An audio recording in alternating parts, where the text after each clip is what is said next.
How to use coupons on Temu. Hello and welcome back to our YouTube channel. Without any further delay, let us get started. Launch your Temu application from your device and get logged into your Temu account. Now, in order to redeem or enter your coupon code, tap on Use section, then go on to Coupons and Offers. Then you can type in the coupon code here at the box. Once done, tap on to Apply. If you would like to use this coupon code for your purchase, then select any product that you would like to do so.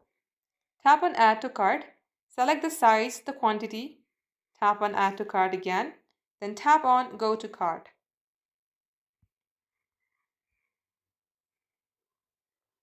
Once you select your payment methods, you will see Apply Coupon Code. At this page, simply type in the coupon code that you have, then tap on Apply. And if the code is valid, you will be able to redeem it. That is how you can do it.